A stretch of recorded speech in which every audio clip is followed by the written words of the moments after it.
C'est des gros véhicules, hein. C'était des véhicules qui faisaient plus de 6 tonnes, qui bizarrement se conduisent avec un permis VL là-bas au Canada. On peut conduire un camping-car de plus de 6 tonnes au Canada avec un permis VL français. Quelle différence par rapport à votre camping-car Vous avez un camping-car français ou Ah ben européen? c'est les États-Unis, tout est plus gros que chez nous, quoi.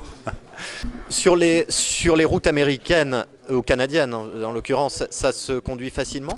Oui, absolument. Disons qu'il y a un peu une petite demi-heure pour s'habituer à ça, surtout que c'est des boîtes automatiques. Tout le monde n'a pas conduit des boîtes automatiques. Pour ma part, ça m'a pas trop changé.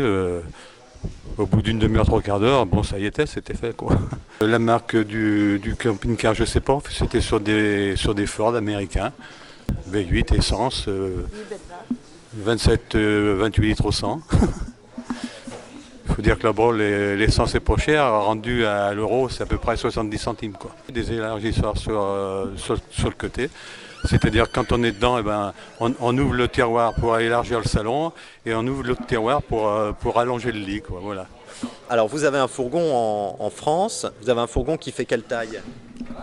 Moins de 6 mètres, 5,90 m. Ça fait une différence. Légèrement. 8 mètres 20. D'accord. Et surtout à l'intérieur.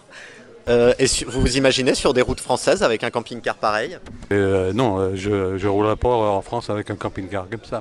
Ben, le problème, c'est d'ailleurs pour se garer pour trouver les emplacements, hein. Il faut dire qu'au Québec, de toute façon, il n'y a pas de camping-car sauvage. C'est tout dans les terrains de camping qui sont dans les parcs nationaux.